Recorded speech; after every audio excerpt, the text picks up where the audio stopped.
What's going on, everybody, today? We got a special surprise for you. We got Isaiah Collier out of Wheeler High School.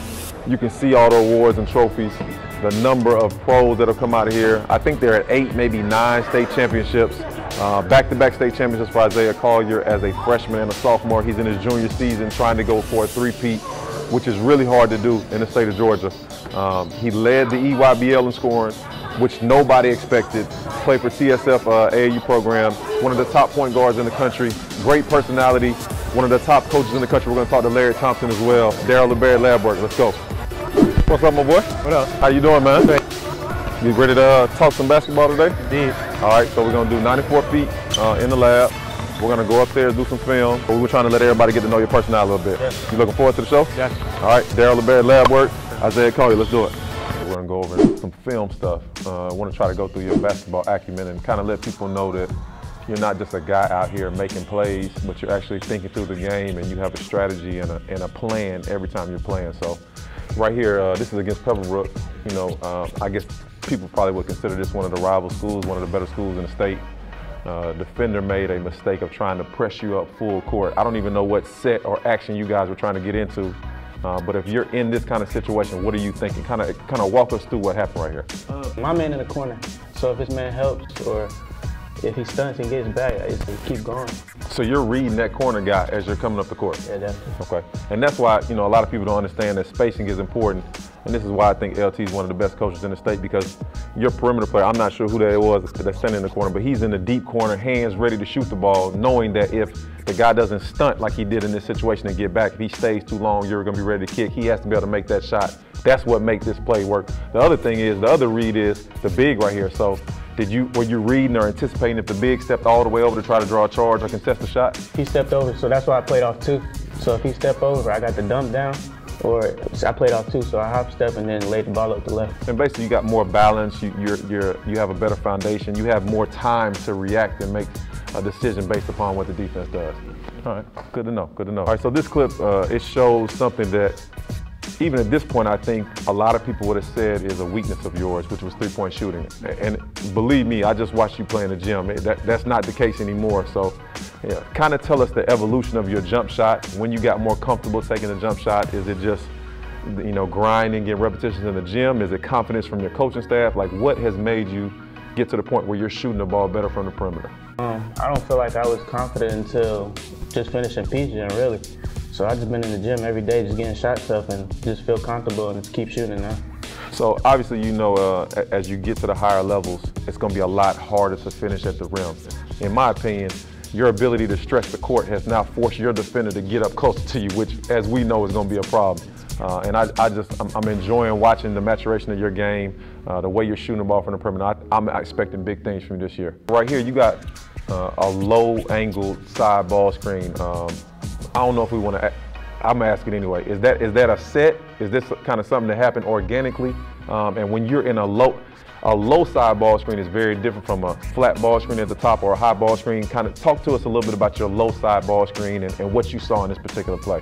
So it's actually a set, but it actually got messed up, but we continued going. Okay. So it was supposed to be a handoff, and I was supposed to go in the corner, dribble down, and then I had the drag coming. Okay. And then that's how I really work off the screen. See the slice pass off the screen. Yep. I can go finish at the rim or I got kicks. Okay. All right, so when you're coming off at a lower angle, you still have to try to get to the paint, obviously. So your first read right here is the big. He didn't come up. He kind of is in a soft hedge. He's more worried about his guy versus stopping the ball and kind of containing you. So as you see that, you know automatically to continue to get a little bit deeper. And then as you get deeper, again, you play off a 2, and is that a thing that you're more comfortable doing when you get in the paint? Definitely. I'm definitely trying to get a paint touch every time. Okay. Because when you get a paint touch, what happens? Why do you want to get paint touches? Open up the floor really to me. Yeah. No question. That's why I always think it's odd that, and it's a great defense, but the defense that Virginia plays, they actually teach force the ball to the middle, I've tried to wrap my mind around it. Because it's so good, I have to be open-minded and think that it must be some kind of thought process behind it. But I was always taught, you know, defensively to try to keep everything sideline, baseline, keep people out the paint. Because when you let a good player get in the paint, he just has so many options. He can, you know, pass the ball either direction. He can shoot the mid-range, he can shoot the floater, you can kick out top. So I think that's one of the things that makes you so dangerous on the offensive end is when you get in the paint, you know, you can use your physicality and finish with size. This right here is kind of what you're known for and what you do well. You create easy scoring opportunities for your teammates. So right here, you turn a steal into a lob. Talk to us about, you know, I think a lob is a somewhat simple play, especially if you have an athletic guy finish it, but it's a play that's not commonly made. When did you start learning to throw lobs? Who was the first player you started throwing lobs to, and why do you like throwing the lob? I think the first lobs I started throwing to was Sam and Turtle. Freshman year? Yeah, definitely. Okay. And then I just like when they run the floor, so I'm gonna reward them, really. So every time they run the floor, I'm gonna find you. In this situation, why not throw a bounce pass or a chest pass? Why was the lob the right decision in your mind? I feel like my guy could go get it, and I think he was gonna finish it at the rim easily. Yeah. Also, I think you kind of didn't have any angle right there, probably for any other situation. So one of the greatest things about good passes is knowing when to throw certain types of passes, whether you're gonna throw it with velocity, whether you're gonna throw it soft. And I think you do that naturally, instinctively. I don't even think you think about it, but right here, there was really no other angle for you to throw that pass. You just knew the right thing to do was throw the lob. So great pass, great finish right there by Caleb Washington, who's gonna do great things at Dayton. This right here, you coming off of kind of like a stagger cut. On the weak side, this definitely looks like a set.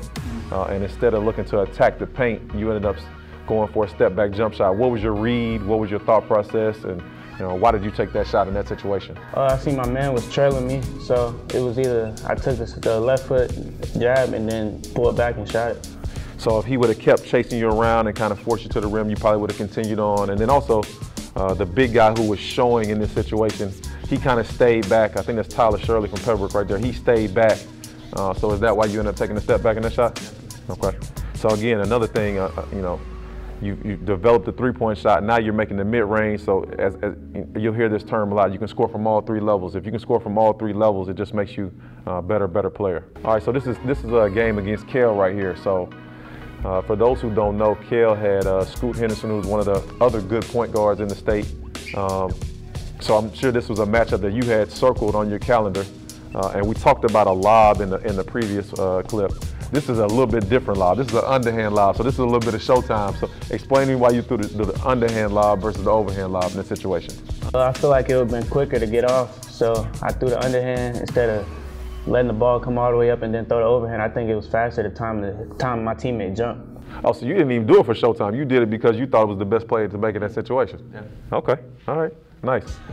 All right, so Kale pressures from the time jump ball happens. So as you're going into a game like that, playing against a team like this, you know that you're gonna have to make plays off the dribble. So kind of what's your mindset? What did you do preparation-wise personally, and then what did you guys do team-wise prep to play against that pressing style? Whole practice leading up to these games, we were just working on the singles, not making the home run plays all the time. So I just make the easiest play for the team and just so whoever's gonna make the play gonna make the play. Yeah. So sometimes you might just have to make a simple pitch ahead pass to your teammate and allow them to make the pass versus trying to make a harder, more difficult pass to the person that's gonna score the ball. Yeah. So we call those hockey assists. Great analogy. This right here is a hard finish right here because you don't know if they're gonna contest. So I think now you might be dunking this. So what are you thinking in this situation right here, and why did you choose to finish it the way you chose to finish it? I think Scoot was in foul trouble at the time. I think he had 3 fouls in the third quarter, and I just started getting body. If he was gonna jump, I was gonna lay the ball up with my left hand.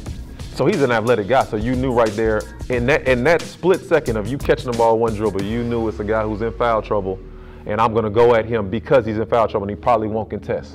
Okay, nice. All right, this play right here is kind of looks like an action you guys are running on purpose, so you're having to be a little bit more patient at the top, but you're also being pressured and dogged at the same time. And I think a lot of people would say you probably shouldn't jump on a pass, but I think you jump to create an angle. Is that true? Yeah, jump to make an angle. So I just seen my man setting the screen right there. I just seen Turtle wide open for the easy layup and one. Are you comfortable making that kind of pass even from that distance? I mean, you're way at the three-quarter court. You're at the hash mark right there. I think I can make any pass, really. So if you're there, I'm gonna make the pass. Where does that come from, that confidence in your passing ability? Just getting a lot of assists, really, and just trusting my teammates. Yeah. Have you always played with guys who could score are better players. Like, I'm trying to get back to the beginning of your evolution of where you're at now. Because a lot of guys who are good players when they're young want to score. That's how they want to show people that they're good. They want to show people through scoring. I think you're different in the fact that you're okay showing that your talent or your gift is your ability to make other people better. So when did that start and why did that start? I feel like I can score the ball when I want to, but I think where I'm trying to go next level, I mean, they got scores already, so you got to stand out a different way. So I feel like I can just see anything on the court, just be a true point guard. So you're trying to create a different niche, and also I think these kind of plays lead to winning. The more easy baskets you can create for your teammate, obviously the better chance you have of winning the game. Definitely. So this right here is a nice cut. I don't know if they're in a zone. They were. Okay, so yeah, this is typically kind of play you make against a zone where you flash from the weak side. And this is a hard shot because you're flashing, you're going full speed, you're catching it kind of in a crowd, and you know someone's going to be coming at you, whether it's from the top or the bottom. So talk about your footwork on this catch and your ability to make what I think is a tough shot.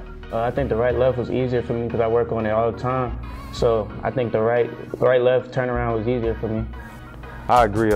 In my mind, your footwork should always be 1-2, depending on which direction you're going. If you're going to your left, it should be right-left, which is always your inside lower foot. If you're going to your right, it's your left-right footwork. So to me, when I saw that play, the first thing I thought was, this is somebody who's in the gym working and kind of, understands their craft and understands their game. So maybe people who are watching the game don't see that, but coaches who know the game know that this is a kid must obviously work on this type of shot in this situation. So big time shot right there. And that's the kind of shot that you got to make against zones to get teams out of it.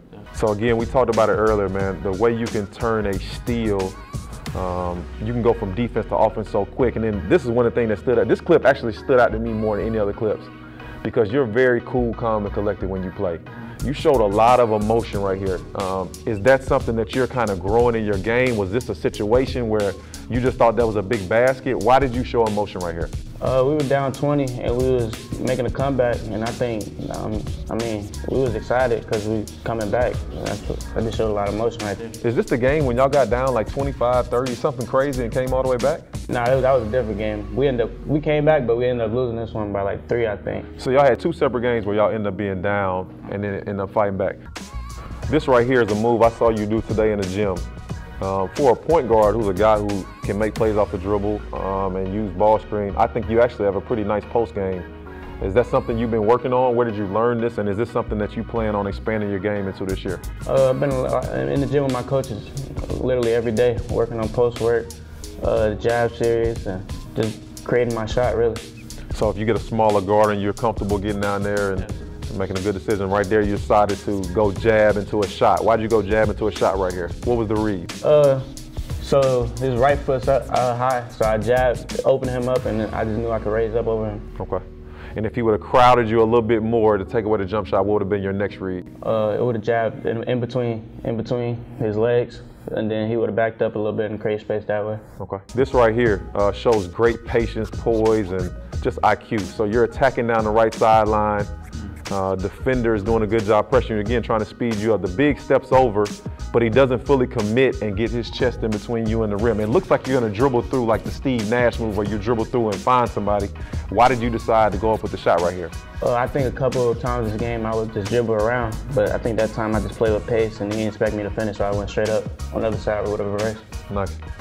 Man, so, I've enjoyed this session with you, man. I think you're I enjoy good basketball players, and you're obviously a good basketball player, but a lot of guys are talented, and you're talented. I don't want you to think I'm saying you're not talented, but the thing that impresses me the most about you is your IQ and your approach to the game.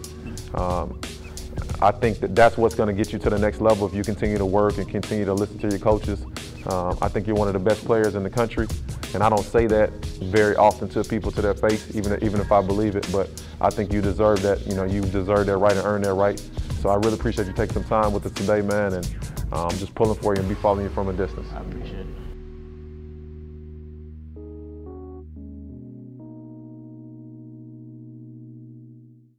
All right, this is Darryl LaBarrie with LaBWork here with Isaiah Collier, one of the top point guards in the country from Wheeler High School.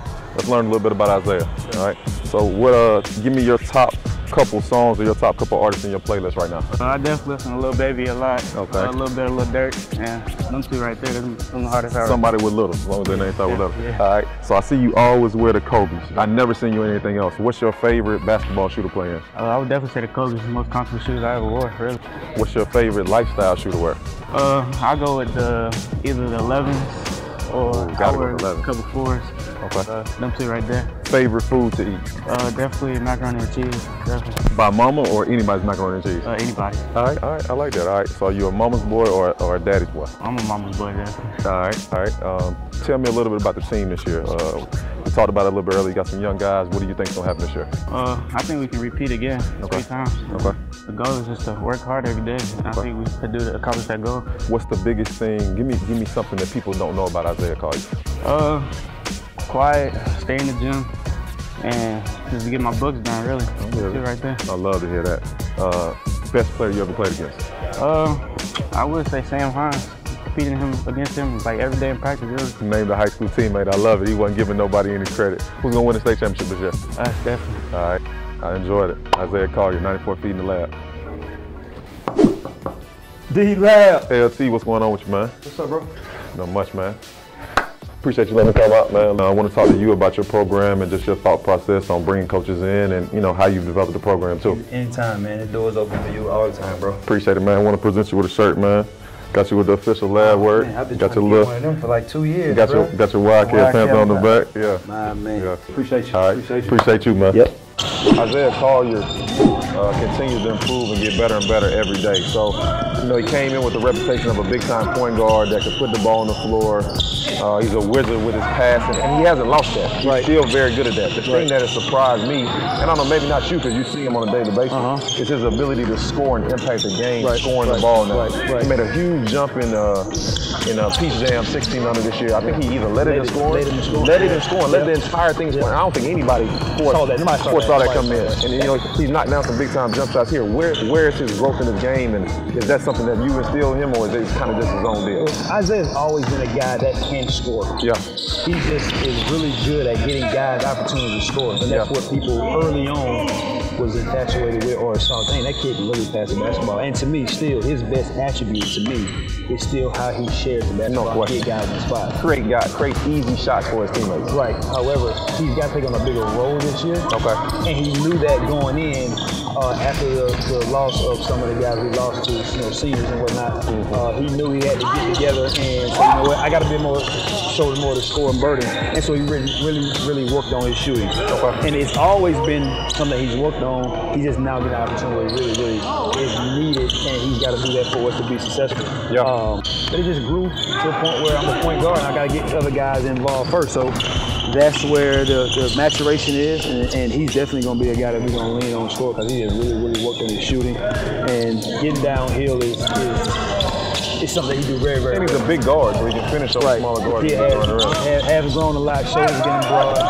I mean, I think the other thing is, you know, a lot of people think that when a freshman comes in, you know, they're going to still be able to do the same thing scoring-wise that they did as a 7th grader or 8th grader with their level. But now you're playing with guys 3 or 4 years older than you, and especially if you're on a high-level team, it should be where you kind of try to, you know, get in where you fit in and have a role, play your role, and continue to grow as a player. And then when your time comes, now he's a junior, it's his time. Now you score the ball. I mean, his time is exactly right because when he came in as a freshman, he had Sam Hines and Jaheim Hudson that were, you know, 2 and 3 year starters. Yeah. And he knew what his role was to get those guys involved and get the ball where it needed to be. Became a really good high school basketball player overall.